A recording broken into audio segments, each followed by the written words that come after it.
So,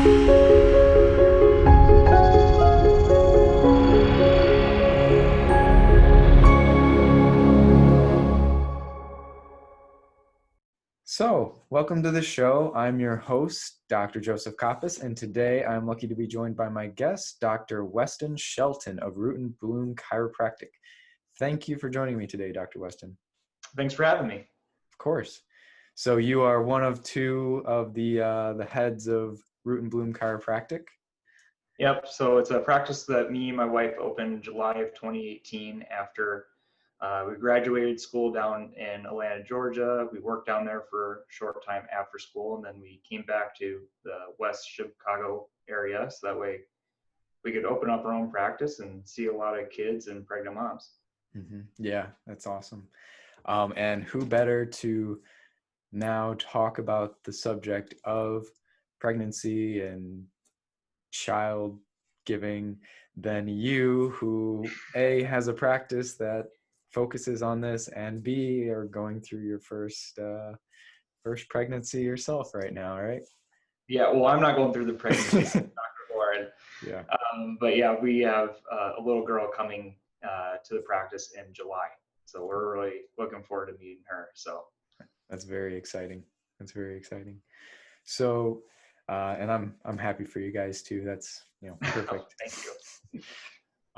But before we get into it, can you let everybody know a little bit about yourself, kind of what your professional journey has been so far and what got you into chiropractic and specifically pediatric and prenatal chiropractic and what that really means? Yeah, so I'm originally from North Central Iowa. My dad's a farmer, my grandparents are farmers, my brother's a farmer. So I grew up with inherent ability, more than most men, to want to fix things. I'm a fixer by heart, and I own that now. But ever since childhood, I've always wanted to do something in regards to medicine. I lost my great-grandfather really early in life, and he was really important to me. And when he passed, I was never able to say goodbye. So since I was about 4, I knew I wanted to do something to gain that ability to give somebody an additional 5 minutes or a year to make one more long-lasting memory with somebody they really care about. And I was originally really thinking about radiologists, becoming a radiologist and looking at x-ray films all day because I thought it was so cool. You could take a picture of somebody's skeleton from outside in. But then I found out what they really do is just sit in a room by themselves and look at black and white pictures all day. I'm like, oh, I can't do that. I need to talk to a few more people. And then when I was about 10, I had a diving accident at our lake cabin. And I did a pencil head dive off the end of the dock, landed on my head on the bottom of the lake, crunched my spine. And I came up, lost the feeling in my legs, and I couldn't breathe, so it knocked the wind out of me. Eventually, I was fine. Of course, I'm still here today. But ever since then, I had a lot of back pain, migraines, headaches, that type of stuff. And I always went to a chiropractor. It was in college when I was looking more into medicine and what I wanted to do. I realized, well, I've gotten so much benefit off chiropractic care my entire life, and it's really allowed me to do the things I still love, and make those friendships and relationships that I truly care about. And I kind of fell into it. I mean, I think in our profession, we like to say that you don't really find chiropractic as a chiropractor, chiropractic finds you. Mm-hmm. So it's very similar. Yeah. And I feel like typically the best doctors have such a strong personal story that they've gone through like you have, and they have that desire to give back what was given to them. So that's excellent that you're able to do that now. And so your practice, though, specifically, you work with children and pregnant women, right? Yep. So we're a family wellness-based practice, and a lot of times people ask what that means. Mm-hmm. What we want to do is we want to get people out of that muck that they're dealing with, whether it's, and we see the whole family. So we do see people for back pain, but about 60% of our practice is pregnancy and pediatrics. And this is something that I discovered my passion with during school, because as you know, we went to Life University out of Atlanta, Georgia, and it's one of the largest chiropractic schools in the nation. And so while we were there, we were able to take additional courses in pediatric and prenatal care. And that's where I really kind of made that realization is like, if you can introduce something early on in life or removing some sort of interference early on in life, you can drastically change the trajectory of someone's health. And that really came apparent to me when I came across a quote that said, you never know how far reaching something you may think, say, or do today will affect lives of millions tomorrow. And it kind of just came full circle for me there. Mm-hmm. Yeah, absolutely. That's great. And you really are affecting the lives of people before they're even born, potentially. So yeah, I mean, that's the fun thing with working with pregnant moms is that you're not only helping that mom, but you're also helping her, begin those beginning stages of childhood, because there's so much research out that the amount of stress that mom is under, or even physical stressors that she's under during that really sensitive 9-month period can really change a kiddo's health, which is pretty fascinating. Yeah. And we're going to go through kind of all the stages of conception all the way through birth and early childhood a little bit during the show. But just to give people an idea, what do you do on like a daily basis? Or like some people may be a little cautious about chiropractic for kids, but can you kind of talk about the safety of it behind that? Yeah, so Dr. Lauren and myself have spent a lot of extra time working specifically with 2 different organizations. One is called Epic Pediatrics, as well as the International Pediatric Chiropractic Association, also known as the ICPA, to be certified in seeing pregnant women as well as seeing kids. Now, with most chiropractors, when you go through school, you have that general basis of knowledge to be able to see the general population. But they don't have that extensive training that we do to be able to see these kids and see these pregnant moms safely.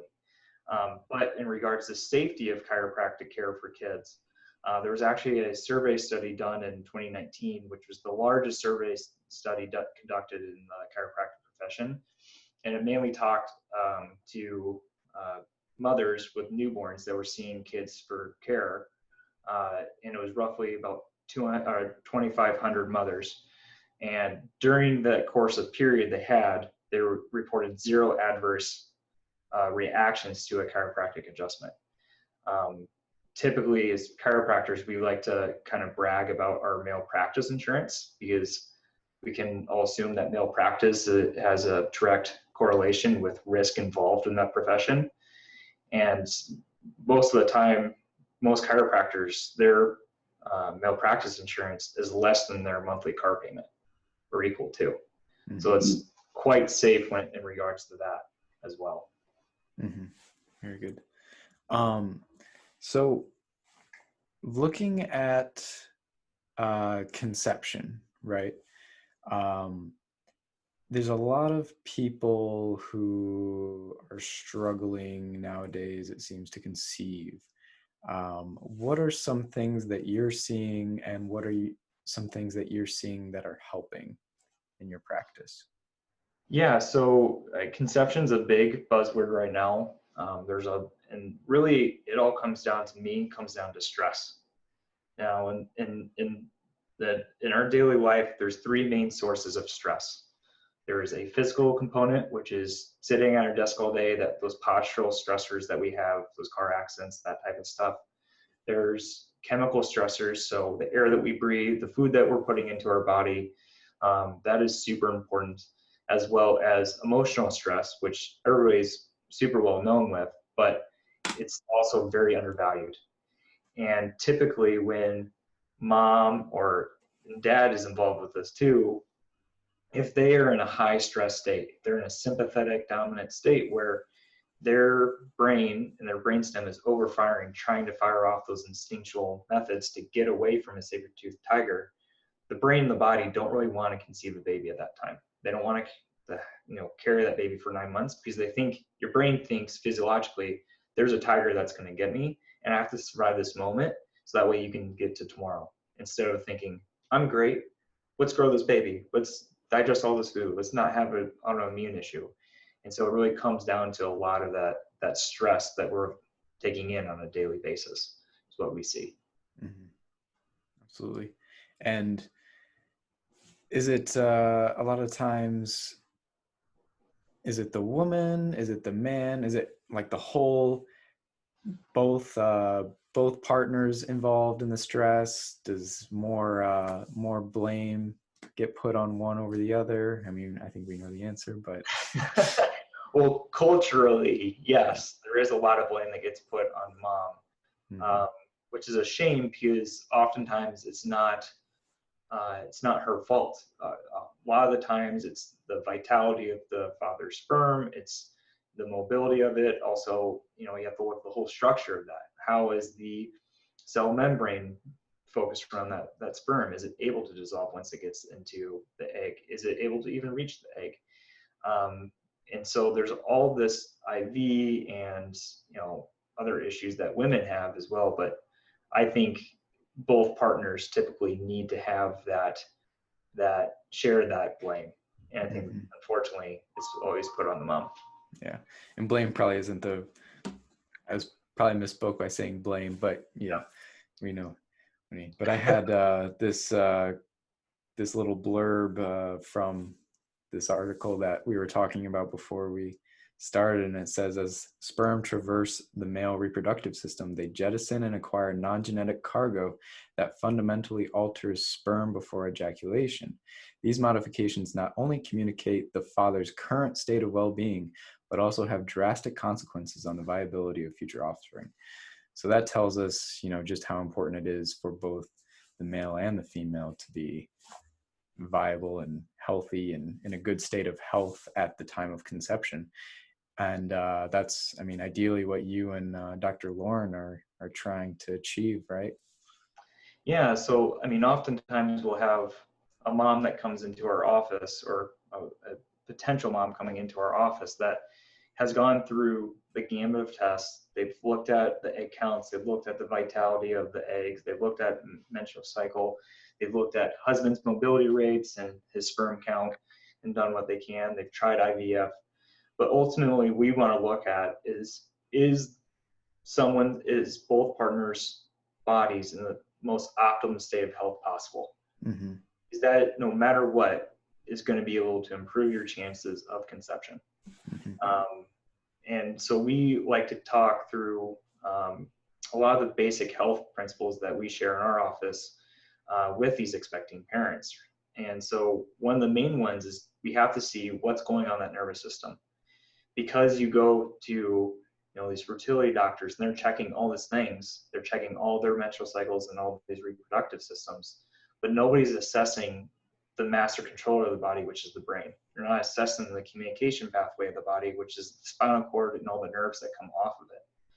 And so if you have some sort of either sympathetic dominance within that brain structure, or there's some sort of interference housed from some stressor that was experienced in life within that system, that communication highway is going to be off, and the brain is not going to be able to talk to the uterus correctly.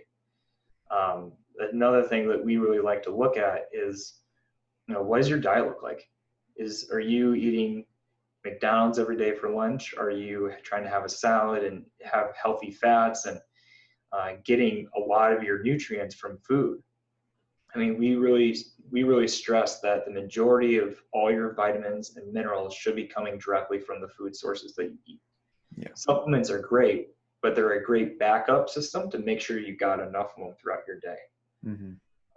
Specifically, when it comes to fertility, there was a study done in 2012 that really looked at vitamin D levels with both mom and dad. And what they found is that they were getting adequate amounts of vitamin D. They had improved outcomes for their IVF treatments. They had improved outcomes with endometriosis and PCOS, which is polycystic ovary syndrome. And then also help regulate women's menstrual cycles and their hormone levels, estrogen and progesterone. That same study looking at the men saw that when they had the correct amount of vitamin D, they had normal sperm development, as well as they had increased levels of testosterone. which is so important for that whole process. And most of us are deficient in vitamin D and we don't even know it, because that's something that our gut actually synthesizes from sunlight and having direct sunlight on our skin.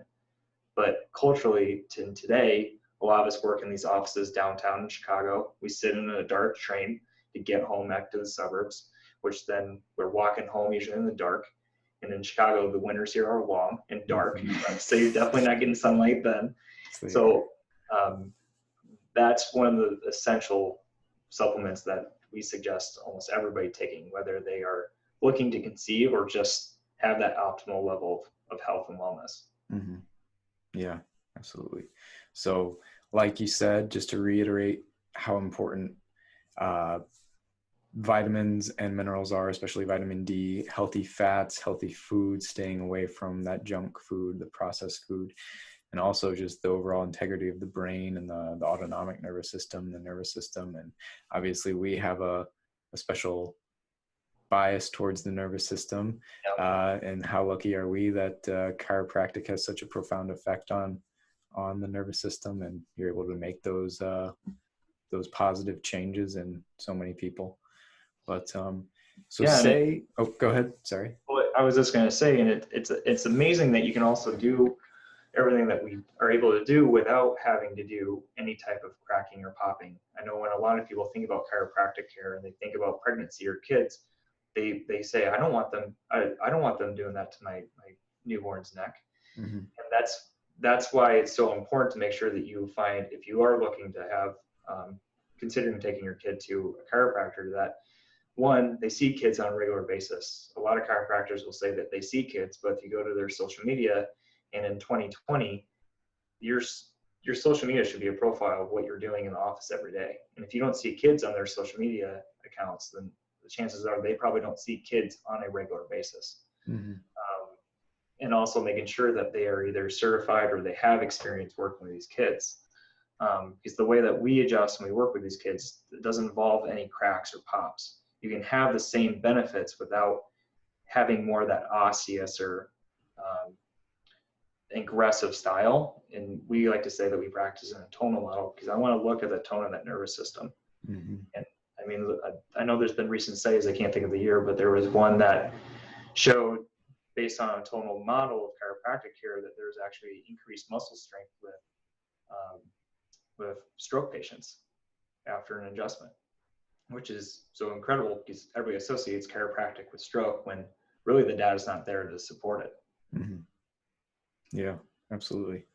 So I want to move forward then. Let's imagine that we didn't have any problems with conception, or we were able to overcome those problems with conception, and now we're pregnant.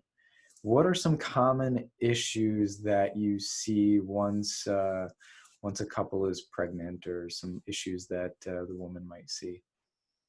So the number one reason why we see pregnant women is for the Webster technique. And that's a special technique that is been designed to help with pelvic alignment and help with that neurospinal integrity during pregnancy. What that means is we're making sure that the pelvis is in the best mobile, optimal state. So that way mom can move the way she needs to move, but baby can too. A long time ago, we were being accused of turning babies by doing this technique, which is not true. I'm not touching baby at all during this technique. But what I'm doing is allowing the pelvis to be in the state it's supposed to. And that's why a lot of OBs and midwives and doulas will recommend chiropractic care for pregnant moms if there is a breech baby, because there's a high association with women undergoing Webster technique and that baby turning into an optimal position, because baby has more room and then can do that flip. So, but another reason why pregnant women come in is for, back pain, pubis symphysis pain, anything along those lines, around ligament pain as well. So general pain management, but also helping prepare the body for birth. Absolutely. And I feel like even though that's something, going back to the Webster technique and babies being breached, I feel like that's not a very common thing that people are aware of, that, you know, people with your specialty understand that you can do. How has the awareness been improving in that regard? It depends on region. So Yeah. I like to say that a lot of the awareness depends on the availability in the area. Hmm. So in the Chicagoland area, there's directly in Chicago, there's a lot more um, pregnancy focused chiropractors. So it's a little bit more well known in these hospitals. Hmm. But if you're more of a rural area like north central Iowa or southern Illinois, it's not as well known, because you have to really be based off of some of these, you know, word of mouth through your friends is where you get a lot of that pregnancy advice. Um, but throughout the, you know, OBGYN community and the midwife community, it is usually pretty well known, and they'll refer. Um, Somebody will come into our office and say they're referred to us, but they're on 36 weeks, which is great. I'm glad that they're there, and we're going to do what we can to help them. But ultimately, it's the best time to see a chiropractor early on, because chiropractic isn't based on an allopathic, you have a pain or a symptom, I'm going to fix that pain or symptom. It's not based on that model. It's based on salutogenesis, which is basically states that we're trying to help maintain and create health instead of treat disease. Yeah. And so chiropractic care is more focused on prevention than anything. Well, I'm glad you brought that up, as far as, you know, you don't want to necessarily wait until 36 weeks to get this addressed. And obviously, you know, you want people to be getting checked and, you know, staying healthy early on. But how soon would a woman maybe know that her baby is breached? How soon should she look at getting, you know, maybe that looked at by you and the Webster technique? And lastly, um,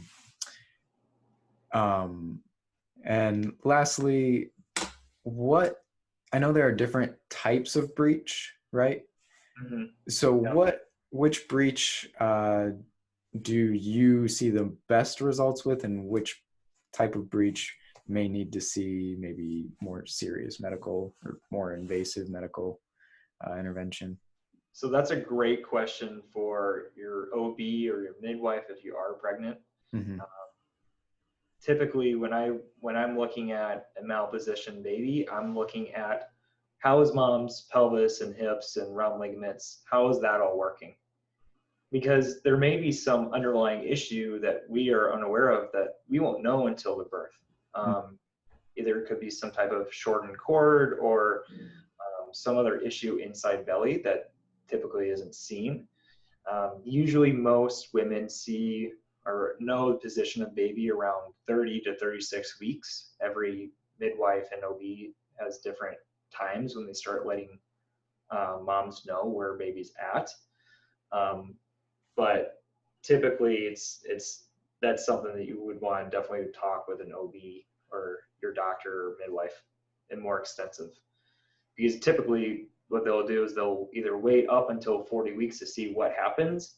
Mm-hmm. If it is a type of breach that isn't a high natural labor success, that's when they'll start talking C-section, even if that's not what mom really wants. So that's why it's super important to do whatever you can, you know, early on in pregnancy, so that way you can have the birth that you want, because you can influence that care, you can influence that birth as much as you want, but you can't control it. And sometimes there are things that are just going to pop up, whether it's having to be induced or going into labor early or going into labor right on your due date, or ended up having a C-section or other type of intervention. Mm-hmm. Well, I think that perfectly brings us into the next stage of what we wanted to talk about, and that was the actual delivery and labor, and how to ensure that the parents' optimal labor, you know, the way they can achieve their optimal labor, however they define that. So what are some things that maybe people should be doing, or you can be helping with to ensure that? Well, the first thing that I always suggest parents when it comes to their birth plan or their birth story is define your optimal birth. What do you want your birth story to be? Have a plan in place. In order to do this, you have to do some research. You have to educate yourself on some things, because no two births are the same. And sometimes it's really hard to remember that. You may go into that birth wanting exactly what your friend wants, but then she has the birth that she wants, and then you have to have some other type of procedure that wasn't on your birth plan. And that could be, anything from a home birth. It can be birthing in a hospital or a birth center. I mean, there's so many different options now, which is amazing. So definitely, number one thing on that birth plan, though, is find a provider that you know, like, and trust. Birth can be extremely scary sometimes, especially if it is for a first-time mom. So ensuring that you're in a place of love and comfort is so, so important. For everyone, that can be a different place. Like I said, that could be a home birth with midwives. That could be a midwifery group in a hospital or a birth center. It could be with an OB that's able to do everything right there and then. Based on the research that I have done and looking at a lot of statistics, a lot of the abnormal outcomes are pretty similar when you look at the stats, whether it's a home birth or an in-hospital birth. And there's one of my favorite podcasts is called Birth Queens, and it's spelled KWEENS. And that is a great resource for any pregnant mom or looking to be a pregnant mom, just to listen in and get some more ideas. So they did a bunch of research summaries on home births last year, and I thought that was pretty fascinating. My other top 3 tip is going to be look into what a doula does and see if that's a right fit for you. For ourselves, we have a doula, and she's awesome. It's been so helpful to have her because she's helped us guide through what birth classes to take, where do we need to focus our time when it comes to certain decisions. Doula is basically someone that helps advocate for you and for the birth that you want. Because when you do go into labor, you're not going to have, not going to be in a state. And this goes for, the partner as well as the one delivering the baby. So a doula is a great person to be able to help you along that process, to explain things to you that you feel comfortable with as well.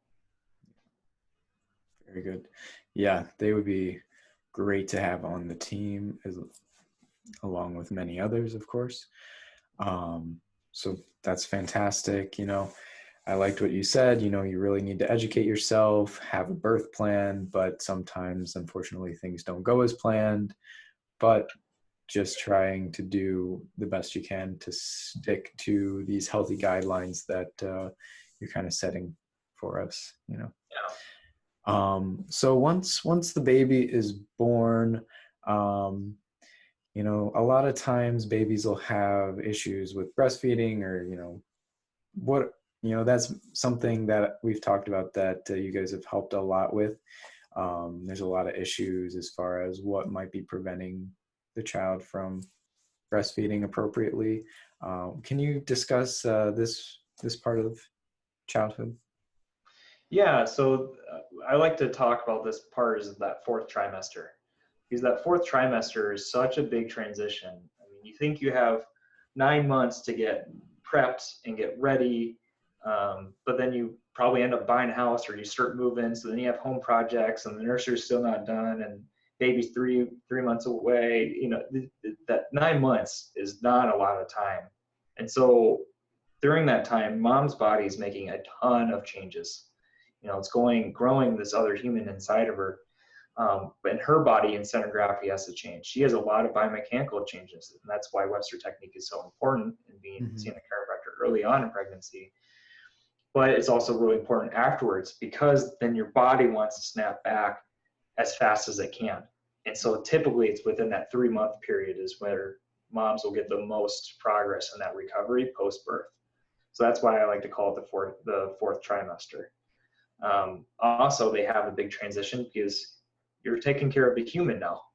You got this little bundle of joy to take care of and start raising. And so some of the reasons why we see newborns is, if they're trying to get out of something, which could be from anything from reflux to colic, breastfeeding problems, latch issues, sleep struggles. A lot of kids now are being born with tongue ties, so they will get some type of procedure done to help release that, which is very important if the mom's having breastfeeding issues. So we see kids pre and post tongue tie procedure to make sure that procedure goes well. Basically, whatever we can do to get these kids back to that normal state of health that they're supposed to have. Mm-hmm. And that same study that I mentioned earlier in 2019 that talked about the 0 adverse effects with thousands of adjustments with these kiddos, that also was looking at what are moms noticing with their child's behavior and actions.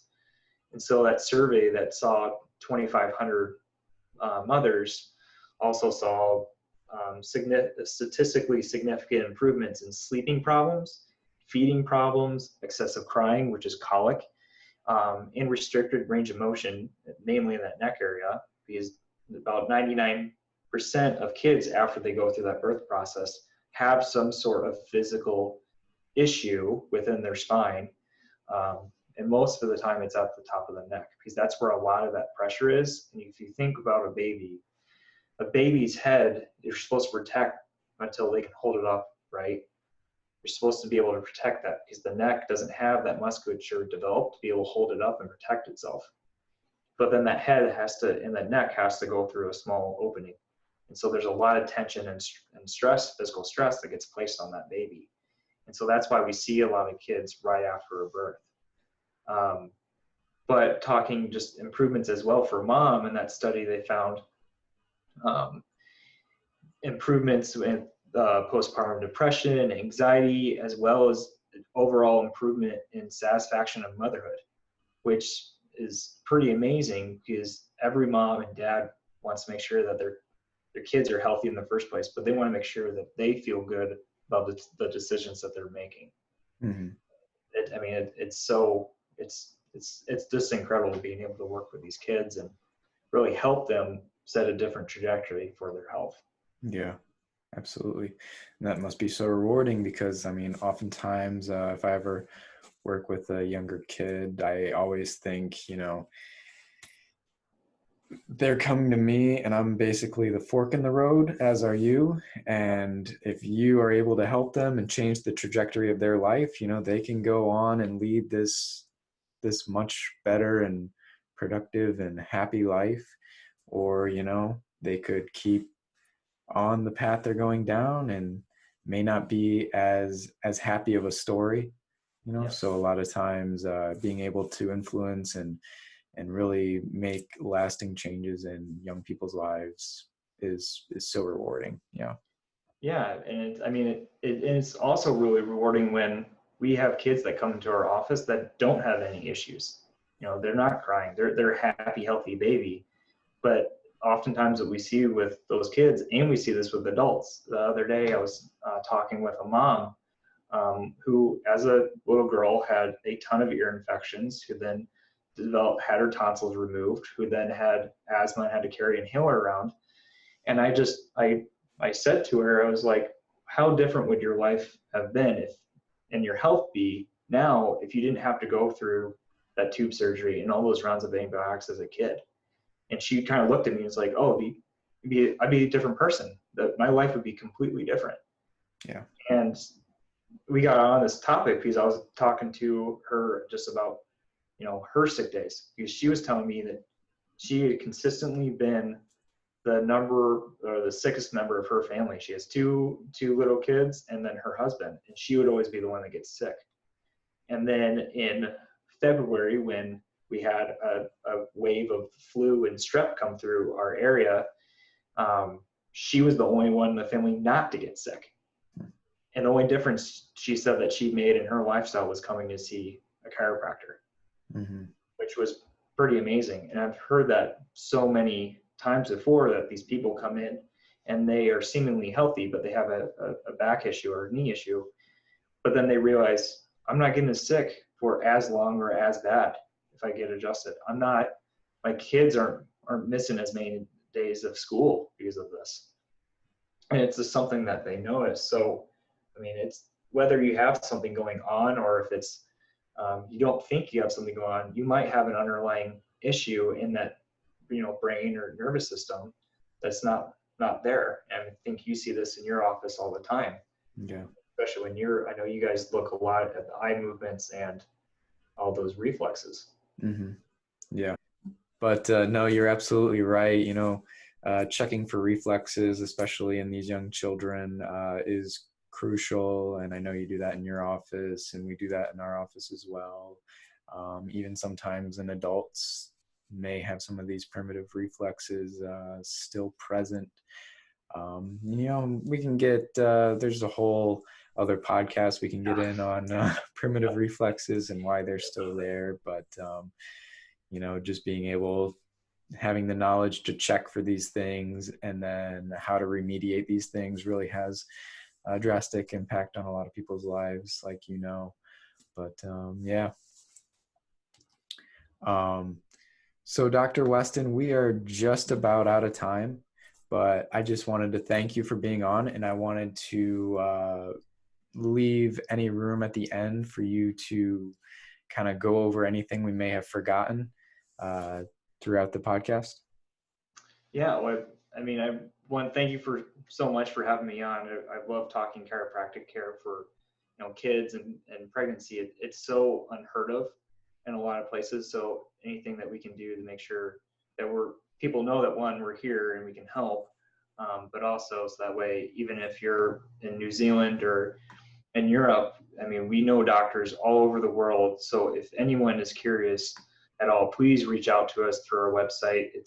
Our website is rootandbloomchiropractic.com. We have a growing list of videos and resources on our website, as well as our Facebook page. So if you guys aren't in the Chicagoland area but need somebody to talk to, please reach out, because we can definitely connect you with someone that might have a solution for you and your family's health. Absolutely. Thank you again, Dr. Weston. I think this was pretty all-encompassing of conception to early childhood and infancy. So yeah, I think this will be a great resource for any soon-to-be parent. Yeah. And I just want to congratulate you again and wish you luck. And I can't wait to meet the little bundle of joy. Well, thank you so much, Dr. Joe. Yeah. Well, this has been your host from the Neuro Wellness Podcast, Dr. Joe. Be well.